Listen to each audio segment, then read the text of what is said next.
Hello, good morning, good evening, good afternoon. My name is Sahil Bawa. I currently work as a DevOps engineer at SAP Labs India. This channel is solely to share my experience with you guys so that you can learn about the world of development and DevOps all combined together. In today's tutorial, I'm going to show you how to write a Docker file, how to push a Docker image to Docker Hub, how to pull anything from Docker Hub, how to write your own Docker images, or rather Docker files, and then convert them into images, how to run a Docker image into a containerized Docker container, and then how to set up an automated build on your Docker Hub account using your GitHub repository. So let's begin. I would advise you to use any operating system of your choice, but the prerequisites here would be the operating system should obviously have a terminal or a command prompt or a PowerShell or something similar. I would advise if you could go with an IDE. If not possible, it's okay. You can use the, let's say, the Vim editor on your Mac OS, or maybe a Notepad++ binary onto your Windows machine or something like that. Okay. So I will be using Visual Code because I love Visual Code, but you can use any IDE of your choice. Okay, so let's begin. Here on my terminal, in my current directory, I have already cloned an example of a Docker file that I have written and already pushed to GitHub for you guys. So the link will be in the description, so you can go and download the Docker file and maybe try to run it on your system. So we will be using this Docker file as a base to make you understand how to start writing Docker images or Docker files. So now, first of all, what all can you use Docker containers for? Now, Docker containers can be used as a build machine where you create a small system and you feed data or code to that system, and that system will build everything for you. So maybe you can have a Java program that you are feeding to this system, and then the system will use something like, let's say, Maven to build a POM file that you are providing with the code, right, into Java binaries, basically your bytecode, or into a jar which contains again the bytecode. And then when this system has built everything that you require, it could be one program, it could be multiple programs, and it could also be programs written on multiple using multiple languages. So it could be Java, it could be Node, it could be Python, and everything can be built together on this build machine, right? And then you can also use Docker to containerize your application and push it to a server, where the server will then take in the Docker container and run your application containerized in this environment that you are providing to it. Or you could even use a Docker container to run your server. So basically what I like to do is, whenever I need Jenkins or any other build automation tool, I would rather download a Docker image from Docker Hub that is publicly available. I will install the container on my system, and then I will use that container to run my Jenkins. I don't want to bloat my system with all these software, for example. That's when I use a Docker container for that as well. So in this tutorial, we will be using Docker container for two reasons. One is to build your files, and the second one is to containerize your application and then try to run it on the local system. Let me create a new GitHub project for you guys. Okay, so I have quickly set up my project onto GitHub, and now we can start working on the Docker file. Let me walk you through a couple of basic commands that you need to have in a Docker file, right?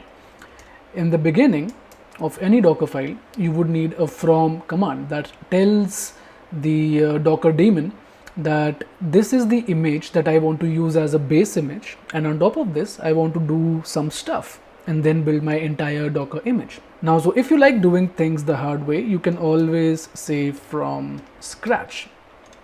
What this will do is this will give you a base image which has no OS, it just has a file system, and you will have to start by installing an operating system and then installing all the binaries that you need to build your tools and all that. But this is a very tedious way to do things, and in some places for performance you might not want to have this, right? But it's always a good option to write everything on your own, and when you are in control of everything, right? Okay, so here let me just quickly search, since I want to build a Java project, for something that has JDK in it, right? So here I just searched the Docker Hub for a JDK environment that might be available for download. Now here I see that everything that is available on this search page is by, like, some random accounts, but I want something that was published on Docker by a verified account. So let me just search for something called OpenJDK, and I will see if there is a JDK available for me to download and then start using it. Yeah. Now the syntax of using an OpenJDK as a base image is already given here in the example on their Docker Hub page. You see that you want to use from the name of the machine and then the version of that machine that you want to use. Now let me just try to pull this Docker image onto my system and see what is the size of this Docker image. So I say docker pull and then OpenJDK. Since I have not provided a specific version of OpenJDK that I want to download on my system, it uses the tag called latest, if you see over here, and it's gonna fetch something called latest from the system. Now if I go to the tag section of this Docker Hub page, I can see that there are multiple versions of the same image available. And let me just search for something called latest. And there's an image that was updated about 17 days ago, and it's called latest, right? It's a common norm on any of the Docker Hub accounts that whatever you are building, the last goes into latest. Okay, so the version will vary. If you want to use a particular OpenJDK version, then it's advisable to use the exact version in your from statement. Here the image is downloaded onto my local system. So let me just list all my Docker images and see what all Docker images do I have on the system right now. So recently I see that I downloaded something called an OpenJDK and the tag is latest. This is the image ID on the system. It was created 2 weeks ago, which matches this number. So this is approximately 2 weeks ago. And the size of this image is roughly 500 MB. Now since we will be using this to build an image and not containerize an image right now, I would say that this size is doable because my build machine could be about 2 GBs and I would not give a damn. But if I want to push, let's say, a Docker container to a Cloud Foundry environment, I would want that container to be very small in size, as small as possible, because my jar would be roughly about 100 to 200 MBs depending on the size of my project, of course. But then the OpenJDK might take a lot of size on the machine, and I don't want that. So let me just quickly see if I have any other machine available. Now I already know of something called OpenJDK Slim. So instead of latest, just let me search for these Slim versions. So I see that there are a couple of versions available with the tag Slim. So I will, let's say, select the preferable JDK version, which is 15, and then download the Slim version of the same machine. So let me just say docker pull OpenJDK, and the version should be 15 Slim. So my Docker image for 15 Slim is now downloaded to my local machine. I will just say docker image ls and I will see what is the size of the image. So an OpenJDK machine with the tag 15 Slim is now downloaded with the image ID this. It was updated about 34 hours ago. We'll just check that also on the page so that we are sure that we are on the right Docker image. It says that it was last pushed a day ago, which is roughly 24 hours to 47 hours in terms of Docker timestamps. So here when it says 34 hours ago, it is roughly 1 day, between 1 and 2 days. So it will just say 1 day on this little guy over here. And the size of the image is again 402 MB, right? Now if you, let's say, go back here and you look at the size of this 15 Slim on the right hand side, it says 212.39 MBs, but on your file system it says it's 402 MB. Now why is there a difference?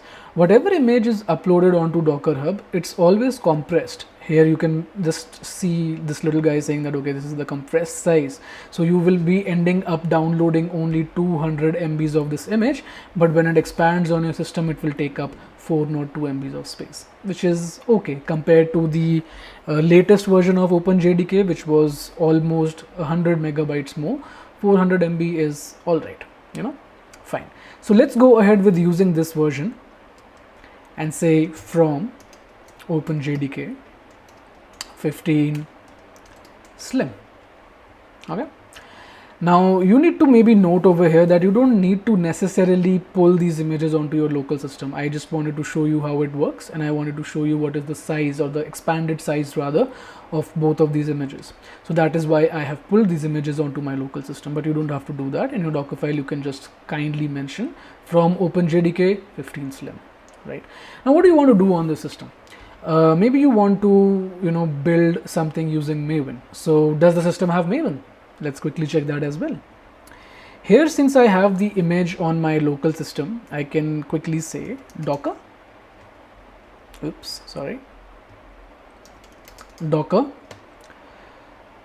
run -it. So I'm going to use the exact tag of the OpenJDK machine that I downloaded on my machine. Now for this, the OpenJDK machine needs to be on your local system. Okay. And then I will give them an entry point. Where do I want to start the machine? So let's say bin bash, and then see what happens. So here you can see that now I am logged into my Docker container. Okay. If I go to another terminal screen, here I will be able to see the container in the running list. So when I do a Docker container ls, I see that there's a container that was run using the image OpenJDK 15 slim. Using the command bin bash. It was created about 16 seconds ago, and it has been up for 14 seconds. Okay. So this has been run on my local system. It is running. I'm already logged into the Docker container. Here just I want to see what tools are already available, because I probably did not check the documentation properly on the Docker page, or I did not read what all was installed onto 15 slim. You can always go through the Dockerfile image history over here and see what all has been installed on the system for you, right? But if you don't want to do that, you can always log into the system and then see what all tools have been installed on the system. Now I find this particularly very easy, so I'll just do, let's say, a Maven, and it says oops, Maven not found. Okay. Let's say I do Java. Of course Java's found, and if I do a Java version, I see that the OpenJDK version that is installed is 15 EA, and the runtime that is available is again 15. Right. So it only comes with Java. I still need Maven to build stuff. So what do I do? Okay.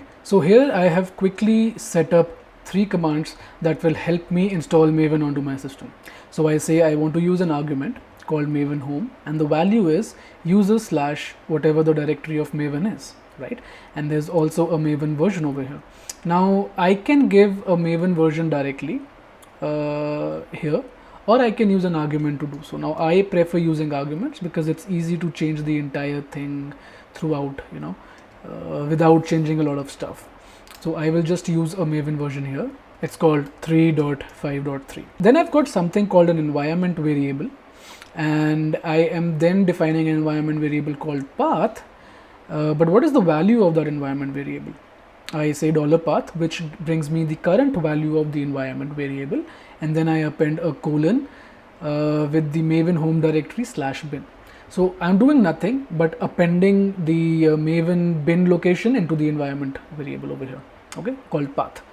Now somebody might ask you, why do you want to use arg and why do you want to use env? Why can't you just use arg in all 3 commands, or why can't you just use env in all 3 commands?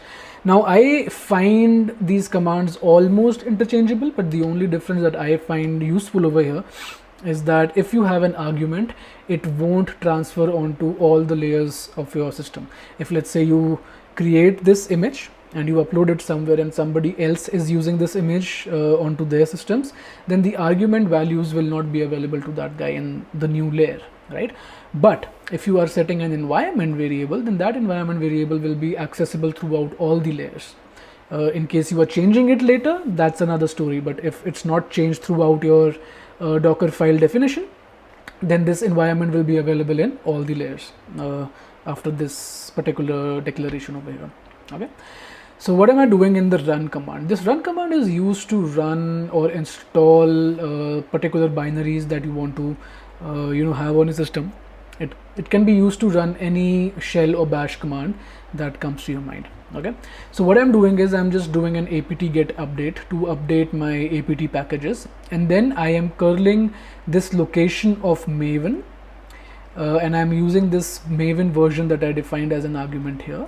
Now this URL can be found on Maven's website, so you need not copy it from here. You can always go to the website and see what is the latest Maven version available there. You can hard code the version, you can curl that and then install Maven, or you can use an approach like I have over here. You can write a generic URL here and then define which version do you want and control it using this argument variable over here. Then I'm just unzipping and installing this in a location called user. So if you unzip this, it will be installed in a location under the directory called Apache -Maven version, and that is what I have given here as Maven home. So my current directory, or where I want to install this, is user directory, and inside of user directory I have given Apache -Maven the version. And then in the end I'm just creating a symbolic link of this particular environment variable called Maven home with this directory, so that Maven works as intended. Okay, now if you don't understand any of these commands, it's okay. I don't expect you to understand everything. Then I would advise you that you go and study shell and bash a little bit as well, right? Okay, so now this command will install Maven onto my system, and let's see if that works now. So to build this Dockerfile, I will make sure that I am back in my host system and I'm not in the Docker container anymore. I'll just quickly see where am I right now. I'm in the Docker example file, Docker example folder, and if I do an ls, I see that my Docker file is directly in my current directory. So what I can do is I can say docker build. I will give a tag to my image so that I can find this image easily on my local system. I'll just call it Docker example, and I will give a version to this. Let's call it 1.0. Okay, and then I will say dot, which stands for my current directory. I want to build the Docker file that is present in this current directory. Now the Docker daemon will by default search for a file called Dockerfile, and the path whatever you have provided here, that is where it's going to be searching for the Docker file. Okay, now here you see that in step 5 on 5, the last command has failed. Now why has that happened? It says that syntax error, end of file unexpected. Okay, that's happening because I have given an ampersand and a slash here. So this guy is expecting that there will be another shell command in the end. Okay, it could be anything. I can just list something, or I can just remove this altogether. Okay, it's up to you what you want to do. So I'll quickly do a Docker build again. I got another error. Why is this error now? Because the image that we are using as a base image does not have curl installed. Okay, so what I'm gonna do is I'm just quickly gonna install curl using an apt get.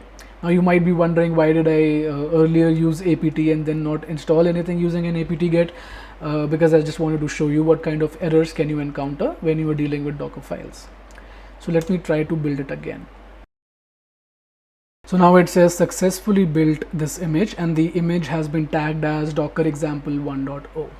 So when I do a docker image list here, I see that a docker example image is now created with the tag 1.0, and it was created by me about 13 seconds ago, and the size of this image is 436 MB, which is not too bad considering that the base image was 402 MB already. So it's about only 30 megabytes more than what was needed, right? Now that it's built, let's say I want to add something to this Docker file. Okay, let's say I want to run a new command here that says just echo hello world. Okay, just as an example, I want to show you something real quick. If I do a Docker build now, it won't take as much time that it took the last time. Why? Because I have not changed any of this definition. Okay, I have only added something in the end. All right, if I create my Docker files this way, that whenever I'm adding a new command, if not absolutely necessary, if I add the command toward the end of the file in a new run statement, then it will always start building a new layer on top of what you had already built. So let's say that on your CI/CD machine, whenever you are building this Docker file, you are using some kind of caching for this Docker file. So every time that you're adding new commands toward the end of the Docker file, it will try to not rebuild everything again, unless and until you change something here in this run command. Okay, so let's see if it takes a lot of time this time when I try to build it. Let me just add Docker example 2.0 to the tag. if you see, step 5 of 6 was already done last time. It says using cache. It used the same layer that was generated for me the last time, and on top of that layer it has now run a new step of echoing hello world. Okay, and that is what has been tagged as my Docker example 2.0, the previous layer that I had built, and on top of it now it's added something. Now you need to understand these basics if you want to write all your Docker files effectively and use optimization wherever possible. So in the next step I will show you how to use this build machine Docker file to build a Java example program. Okay, so let's do one thing. Let's go to public GitHub. Okay, and try to find a Java example there. Okay, because I don't want to build this project from scratch, so I'll just go to sample Java programs. There's some lady called or guy called Krishantha, and they have something called a sample Java programs repository over here with the POM file which I can use to build this. Okay, thank you so much. I'll just quickly clone their project. Git clone.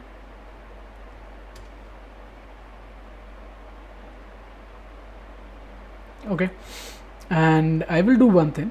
I will copy this project into my directory of Dockerfile for ease of understanding, but you can always keep it here and then use relative paths for what I'm going to show you next.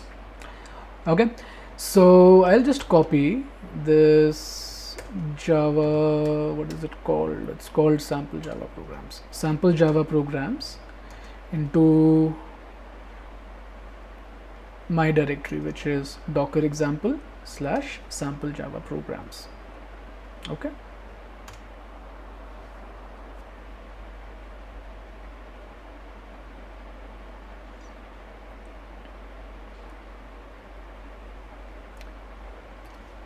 I'll just move it then.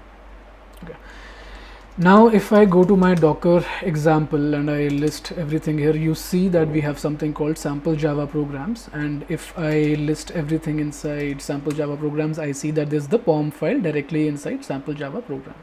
So what I'm going to do is I'm going to use something called the copy command to copy the context of my host machine into the directory structure or the file system of my Docker container. Okay, so in this host machine my files are available in the current directory.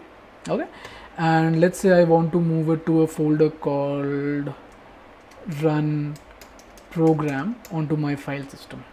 Okay, I'll just quickly save this and I will run this again, and this time you will see, since I added the context copy over here, this will be built again, right?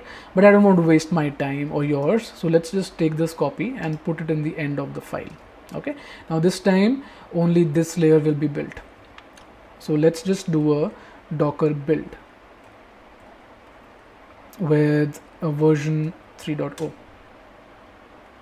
You see that this copy has happened, and this time it has built something by the name of Docker example 3.0. So let me just quickly list everything here, get the Docker example tag name and say Docker, run this image again, the image tag, the version is 3.0, and I want to start this in the bin bash using bash. Okay, ls. So here when I list the directory or the home directory of my Docker container, I see that there's a directory now created for me called run program. If I switch into this directory, I see that my entire folder structure, which was Dockerfile, README file, and the sample Java program, has now been copied onto the Docker containers file system. Okay, now this tells me that I can start building my files over here in the Docker file. Okay, now let's see what I want to do really. Maven -f stands for I want to run this command in a folder. Run program / sample Java programs. Okay, and I want to, let's say, clean and do a package. Okay, now this needs to be inside a run statement here, and this statement will be run after this copy command. So only this layer will be built this time. So let's see how this happens. Let me exit from the Docker container. Okay, and now run a docker build docker example 4.0 dot. So you see only my 7th step is now getting built, and it is trying to download everything from the Maven repository, and it's trying to build whatever Java program we downloaded from the internet. Now here we see that the build is successful for your Maven clean package. Okay, and then your Docker file is also built properly, and your Docker image is created and tagged. So I'll quickly do a Docker image ls again and see that my Docker example now has a tag called 4.0 available in here, and the size difference between my 3.0 and 4.0 is about 20 megabytes or 15 megabytes rather, and that probably is the size of just your jar that is created over here. Okay, your artifact that you want to deploy onto a server. Now let's spin up this container with the tag 4.0 and see what all has happened inside the file system. Okay, now if I go to the run program directory over here, I see that there's a folder created for me inside the sample Java programs. I'm hoping that there's a folder created inside sample Java programs for me.